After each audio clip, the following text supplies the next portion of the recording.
नमस्कार, मैं जनता शिवम गौतम। और जिस तरीके से तांडव नाम की एक वेब सीरीज बनी और इस वेब सीरीज को अमेजन प्राइम पर दिखाया गया, उसके बाद पूरे देश में बवाल हुआ, क्योंकि इस वेब सीरीज में तमाम आपत्तिजनक बातें कही गई थी भारतीय संस्कृति के प्रति, भारतीय हिंदू धर्म के प्रति और भारत के जो जाति व्यवस्था है उस पर तमाम तरीके की बातें इसमें कही गई थी। उसके बाद पूरे देश में इस वेब सीरीज के खिलाफ FIR होती है। बॉम्बे हाई कोर्ट जो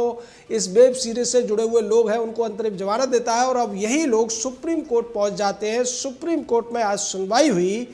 3 जजों की बेंच के सामने, जिसकी अध्यक्षता कर रहे थे जस्टिस अशोक भूषण। इसमें जस्टिस सुभाष रेड्डी और जस्टिस MR शाह भी शामिल थे। इस पीठ ने आज स्पष्ट कर दिया है कि आपको जो धार्मिक भावनाएं हैं उसको हर्ट करने की, उनको चोट पहुंचाने की आज़ादी नहीं दी जा सकती। फ्रीडम ऑफ एक्सप्रेशन का मतलब ये नहीं है कि आप किसी के भी खिलाफ कुछ भी बोलेंगे और फिर आप कोर्ट से रहम की भीख मांगेंगे। निश्चित तौर पर बड़ा झटका दिया है सुप्रीम कोर्ट ने और कह दिया है कि जाओ हाई कोर्ट के पास जाओ। इस पूरे मामले में एक बहुत ज़्यादा चौंकाने वाली बात यह है कि बड़े बड़े वकील यहाँ पर गलत चीज़ की वकालत करते हुए आपको दिखाई देंगे।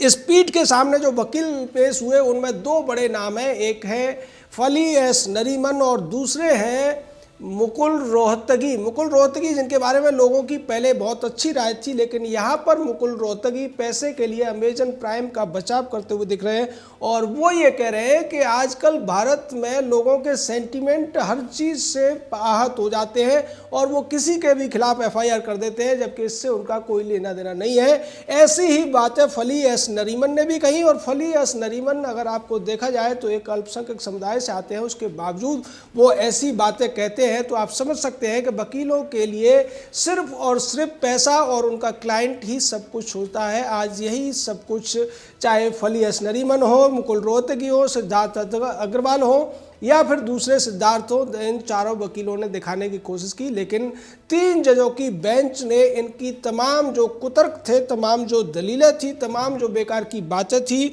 उनको सीधे तौर पर दरकिनार कर दिया और कह दिया कि इस मामले में न तो सभी FIR को क्लब किया जाएगा, न कोई अंतरिम राहत दी जाएगी और ना ही इनको क्वेश किया जाएगा।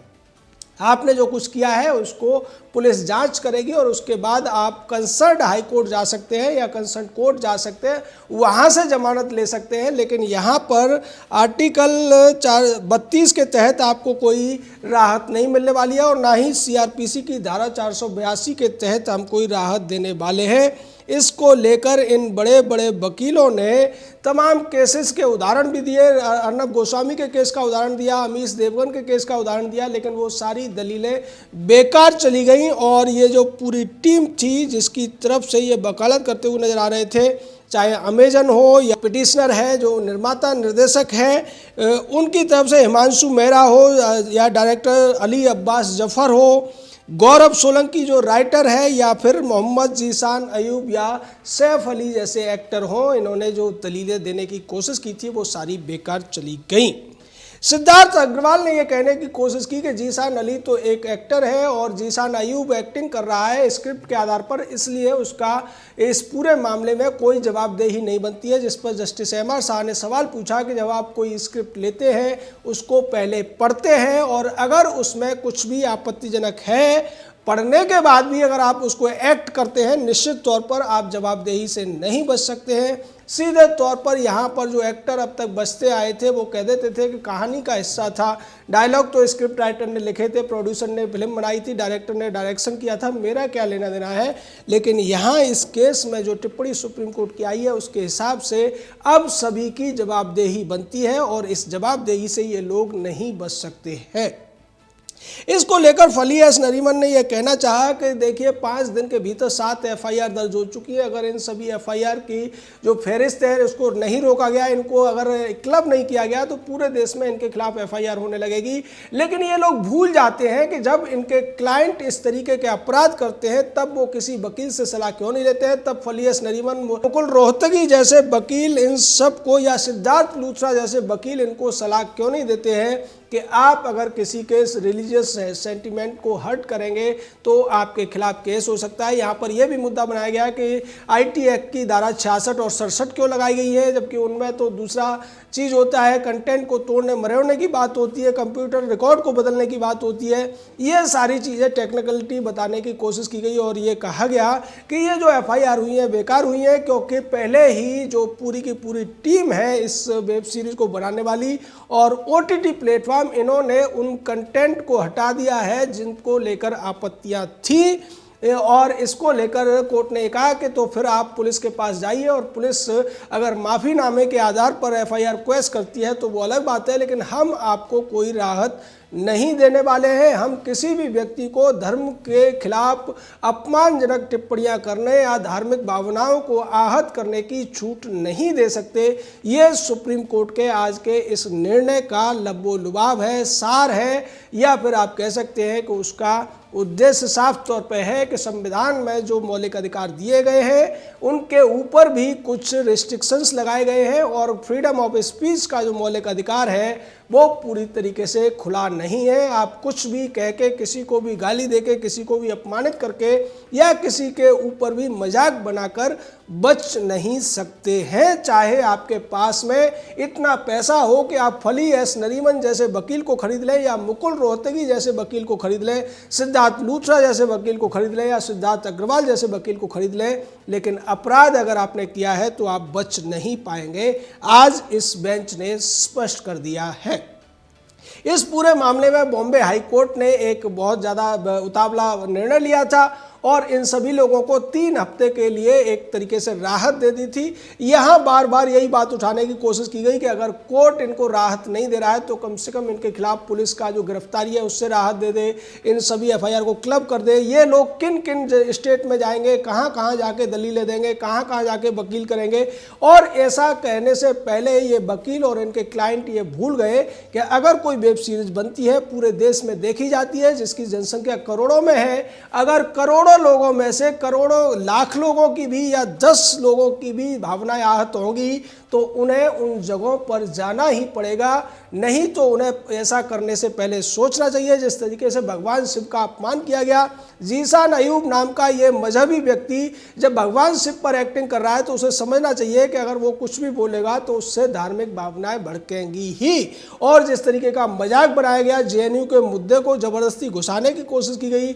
भगवान राम पे कटाक्ष करने की कोशिश की गई, जातिगत बातें की गई और जाति को लेकर प्रतिशोध बढ़ाने की बात की गई, एक दूसरी जातियों में कैसे बदला लिया जाए, इस तरीके की बातें स्त्री पुरुष के संबंधों को आधार बनाकर कही गई। निश्चित तौर पर ये सारे के सारे वो अपराध थे जो इस टीम ने किए हैं। लेकिन मुकुल रोहतगी ये कहते हुए नजर आए कि ये तो एक पॉलिटिकल ड्रामा है, ये व्यंग है और एक अलग तरीके की कहानी है, इसमें अगर कुछ है तो ये सब का सब कला के उसमें आता है। और कला या चित्रकारी या जो फिल्में हैं या नाटक हैं, इनमें प्रतिबंध लगाया जाएगा तो कलाएं और ये जो संस्कृति है ये नष्ट हो जाएगी। यानी आप देखिए कैसे कैसे कुतर्क देने की कोशिश बड़े बड़े वकीलों द्वारा सुप्रीम कोर्ट में की जा रही है, लेकिन वो भूल गए कि ऐसे कुतर्क वो दूसरे मजहब के मामले में नहीं कर सकते हैं। शार्ली हेब्दो जब होता है या फिर आज़ाद मैदान में जो तांडव होता है रोहिंग्या के लिए, या फिर उससे पहले मोपला विद्रोह के नाम पर इस देश में जो हुआ था, उन चीज़ों को लेकर न फली एस नरीमन में बोलने की हिम्मत है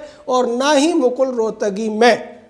आज बड़े दुख के साथ कहना पड़ रहा है कि मुकुल रोहतगी जैसे वकील जिनके ऊपर लोग काफ़ी विश्वास करते थे, आज वो पैसे के लिए अमेजन प्राइम जैसी ओटीटी प्लेटफॉर्म को बचाने की कोशिश कर रहे हैं और ऐसा करते हुए वो तमाम तरीके के कुतर्क भी दे रहे हैं। उसी तरीके से जैसे राजीव धवन ने राम मंदिर के मामले में अपने क्लाइंटों जो सुन्नी वक्फ बोर्ड वगैरह थे उनको बचाने के लिए तमाम कुतर्क दिए थे, तमाम झूठ बोले थे, तमाम वो चीज़ें की थी जिसके आधार पर राजीव धवन को लगता था कि वो केस जीत जाएगा, लेकिन उसकी हार हुई। और वही कुछ फली एस नरीमन जैसे और मुकुल रोहतगी जैसे वकीलों के साथ भी हुआ कि आज इनके सारे कुतर्क रखे के रखे रह गए। इन्होंने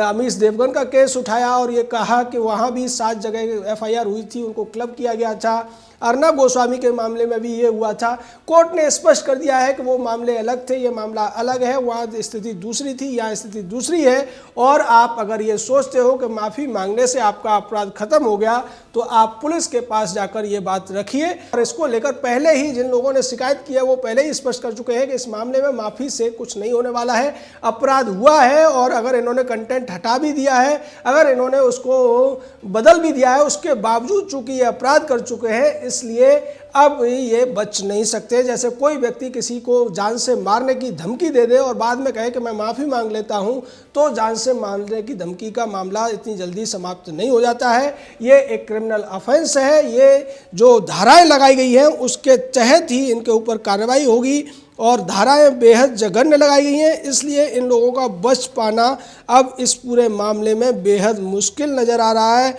और यही वजह है कि पहले ये हाई कोर्ट जाते हैं, फिर सुप्रीम कोर्ट जाते हैं। यहाँ सबसे बड़ा डर इन लोगों को यूपी पुलिस का लग रहा है और बार बार वकीलों ने यही बात उठाने की कोशिश की कि यूपी पुलिस उन्हें गिरफ्तार करने के लिए, पूछताछ करने के लिए महाराष्ट्र पहुंची थी और इसीलिए इन लोगों ने हाई कोर्ट में जाकर बहुत जल्दी एक अंतरिम जमानत लगाई थी, जिस पर हाई कोर्ट ने राहत भी दे दी थी। उत्तर प्रदेश में जो मामले दर्ज हुए हैं उनमें धारा 153A, 295, 505(1)B, 505(2) और इसके अलावा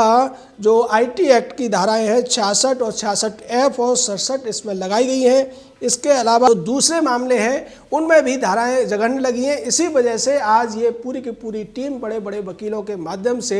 घबराती हुई, कांपती हुई नजर आ रही है, क्योंकि इन्हें पता है कि उत्तर प्रदेश की पुलिस जब पूछताछ करेगी तो इनके अपराध को कोई भी जो अपराध इन्होंने किया है उससे इनको दंड देने से नहीं बचा पाएगा। निश्चित तौर पर आज उन लोगों की जीत हुई है जिनकी धार्मिक भावनाएं आहत हुई थी और इन लोगों को ये लगता था कि पैसे के दम पर बड़े वकीलों को खरीद के ये सुप्रीम कोर्ट से भी उसी तरह राहत ले लेंगे जैसा इन्होंने हाई कोर्ट में किया था। लेकिन सुप्रीम कोर्ट से इन लोगों को बड़ा झटका लगा है। अब उत्तर प्रदेश पुलिस इनसे पूछताछ करने के लिए स्वतंत्र है। जय हिंद, जय भारत।